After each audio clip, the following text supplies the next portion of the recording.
What is up, you beautiful people? Welcome back to the Built on Bitcoin podcast, where we cover everything going on across the Bitcoin ecosystem, having to do with innovation and talking to builders. No price action and number go up talk here at all. And this is this week's Bitcoin episode. So we're talking about what I saw across the major ecosystems. There was some big news around Bitcoin NFTs, and the maxis went absolutely crazy. There's some big news from Strike, some Noster news, and some other good updates across Stacks, Lightning, RSK, Blockstream, and Bitcoin main chain. So without further ado, I am Jacob Brown, your humble host, but you'll see me around as Jake Blockchain. And let's jump in. So what did I see this week? First, there's a senator from Arizona who, for I think the second or maybe third time, put together a bill to make Bitcoin legal tender in Arizona. It failed last time. She's trying it again. See what happens. But this is big. If something becomes legal tender in a state, you can use it as a medium of exchange to pay taxes, pay off your certain debts, public charges, any dues you have to the state. Those can be rectified. So the idea is you can do that with Bitcoin, which would be super bullish. I think this is one of those things where it's kind of like the marijuana movement in certain states where it starts local and then more states adopt it. And it's a matter of time before the federal government decriminalizes more of these things because they see that the risks don't outweigh the benefits. So, matter of time. Fortune favors the bold in this case. So, I'd love to see one state make that and lead the way. All right, next up, couple big stats on the Bitcoin network. First, it settled its 800 millionth transaction, which is crazy. Like this network that's just basically running autonomously and collecting transactions, putting them nicely together in a block, and then sending it off to be forever imprinted on the chain, just sold 800 million. So should be pretty quick that we're going to see it get to that 1T number, which is absolutely staggering. Next up, also in milestones, in this bear market, price has been down, but the hash rate has been up. The Bitcoin network reached a new all-time high for total hash rate at 295 exahashes on January 29th. To put that in perspective, that is 295 quintillion hashes being done per second. And a hash is just a very basic math problem to try and find the special number that will give you the Bitcoin block. So that's 295 and 20 zeros every second. Insane. It's retraced down some since that all-time high, and it's a lagging indicator because the time to get these machines online, especially in these big facilities, can take a while. So this is really indicative of investment that happened, say, a year ago, but the Bitcoin security is in a good spot. Oh, also to say, Bitcoin mining hardware does get better. So cost will go down, hash rate will go up. So we do expect this to just go up kind of in perpetuity. There is a dance between does that number mean security in linear fashion? Probably not. Just for some context. Things I learned that now you know. All right. Now on to really the biggest topic of the week, which is ordinals, or also might see them called inscriptions. And this is a new Bitcoin NFT where you can store arbitrary data directly on Bitcoin main chain through some functionality that came with Taproot. So I don't know a bunch of the specifics, but I saw this. I reported on it first about 2 weeks ago when I saw it as just a random post on Stacker News by the creator. His name is Casey Rodamore. And yeah, so with Taproot, it allows you to have some more functionality, some things you can add to a Bitcoin block. And he found a way that you can inscribe data into a single Satoshi and then put that on the block up to the block size. So it's about just under 4 megabytes. And with this, you can put image or MP3 or whatever up to that 4 megabyte limit. And it attaches that single Satoshi. So this has opened up a whole can of worms from Bitcoiners and crypto people on what should be done about these things, what's technically feasible versus what should be allowed. How should we solve this? Who should be paying for this spam on the blockchain? Where, if you post a bunch of dumb pictures and I have a Bitcoin node, why am I spending hard drive space to store your stupid photos? That's one of the arguments. So it's opened up a whole line of thinking around how cautious Bitcoiners should be. Is this even allowed?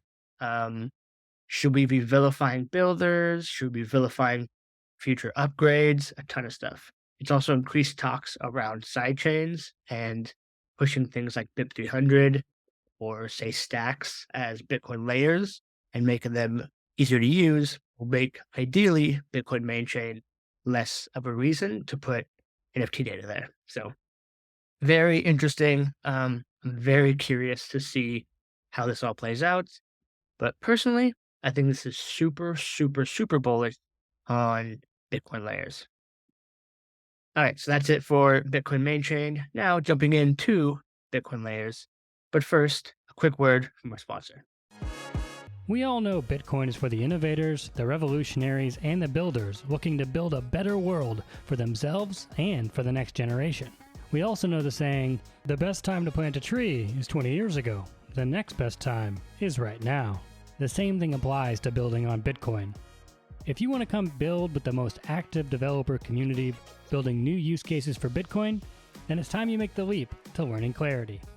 Clarity is the Stack's smart contract programming layer, which enables us to work on DeFi, smart contracts, and so much more, all built with the safety and security that comes with Bitcoin.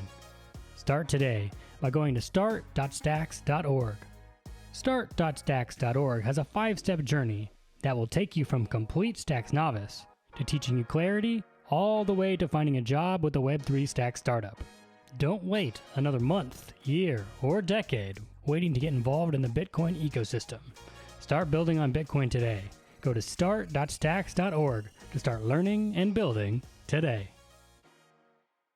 All right, thank you to my sponsor as always. So jumping into Stacks, a few things I saw. It was a quieter week on Stacks, but Seigel, which is the decentralized blogging platform, celebrated their 4th anniversary, which is crazy because it's now February 4th.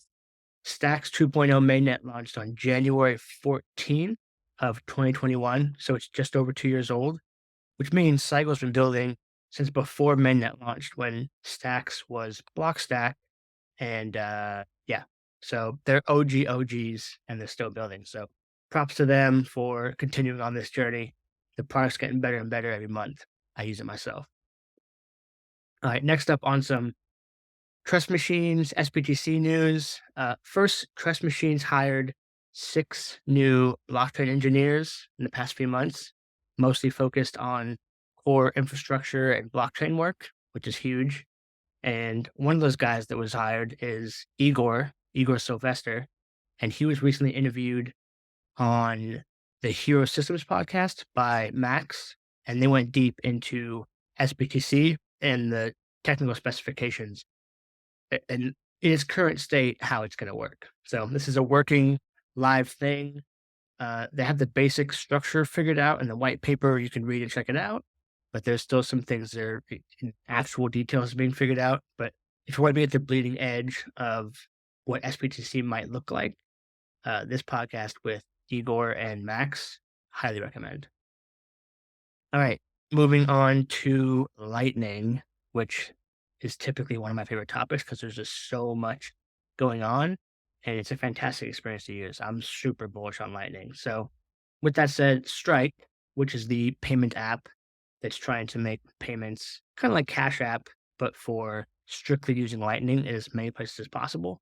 They had 2 big announcements this week. So one, they made Philippines allow global access to payments. So you can send someone in the Philippines, I would send them USD, it would ride on Lightning rails and then end up in their local currency auto-converted. So this now is available in the Philippines, which is 120 million people population.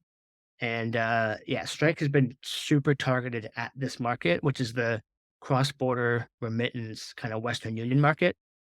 Because Lightning is so fast and so cheap and it sends it through, you can use Bitcoin, Um, super, super bullish use case. So we're seeing this the countries line up more and more. They want to go global, but they're taking it piece by piece by piece to make sure they do it right. So props to them. And in the same vein, they announced a huge partnership with Clover, which is a point of sale systems provider, a manufacturer. So if you've ever been to a small business restaurant and they have a pretty snazzy white point of sale system where you put in your debit card or you might tap to pay, it's most likely a Clover. They are the biggest provider of point of sale systems for small businesses. Square, I believe, uses them, but they might actually have their own in-house stuff now. This is huge. So now you can use Strike directly on the Clover systems, which gives them a huge inroad to hundreds of thousands, if not millions, of businesses out of the gate as people adopt this technology. So that's huge. Moving on, there's 11,000 now, over 11,000 podcasts that support the podcasting 2.0 standard. So if you're not familiar, I've been harping on this a little bit, but podcasting is a very old technology. It's just an RSS feed that sends out, you download the data and it sends you download the whole MP3 and you can listen to it. Cool. Basic tech. Well, on the RSS feed, you can add another tag, and it attaches your Lightning address to the podcast feed. So what that allows is once a podcasting app or a website can read that data properly, it can easily allow people to tip you through Lightning or split, uh, say, podcast revenue amongst the creator and the guests. So it opens up what they call value for value exchange, where I work hard to make this podcast. You give me some love on giving some sats or tipping in Satoshis. So a few months ago, that number was well below 10,000.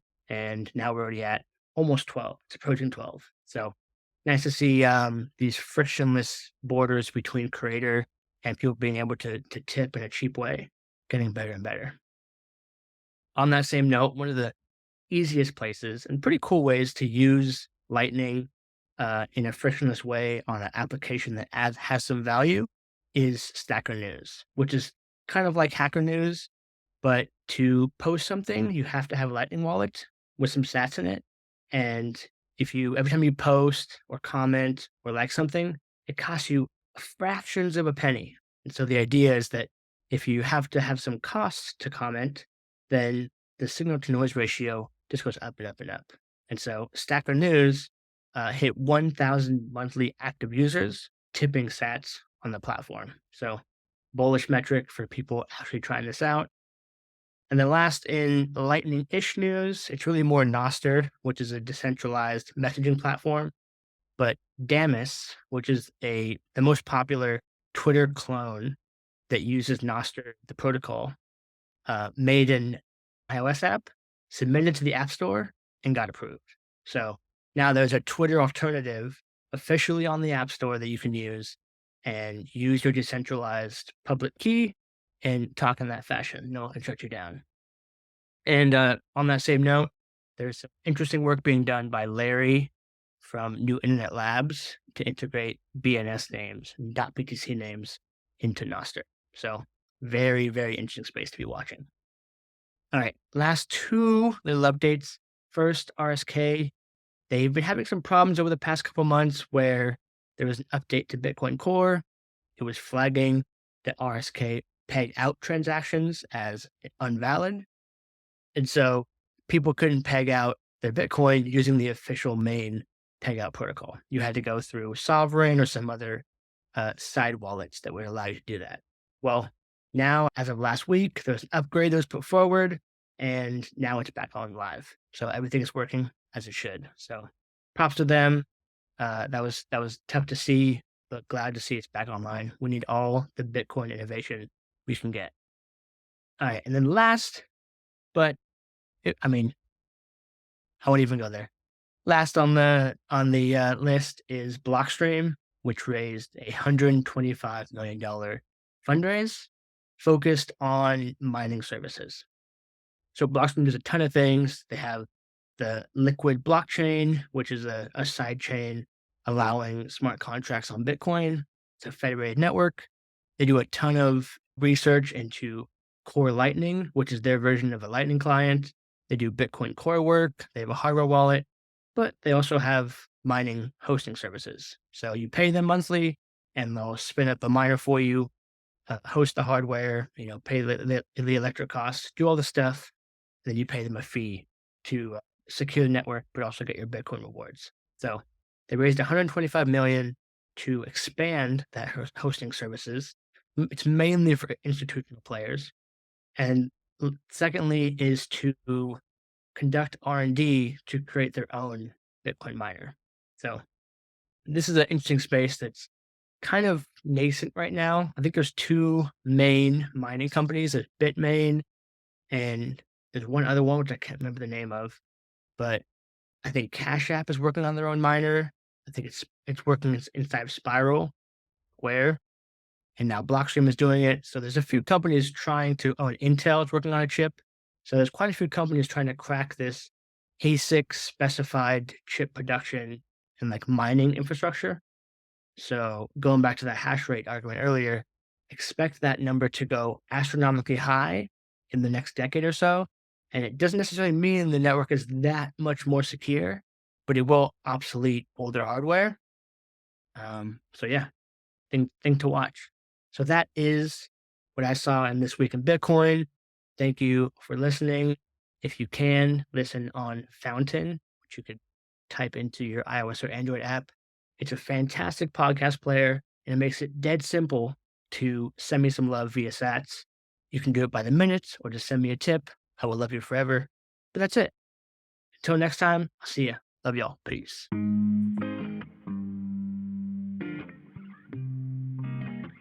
Welcome to Built on Bitcoin. I know that things don't always go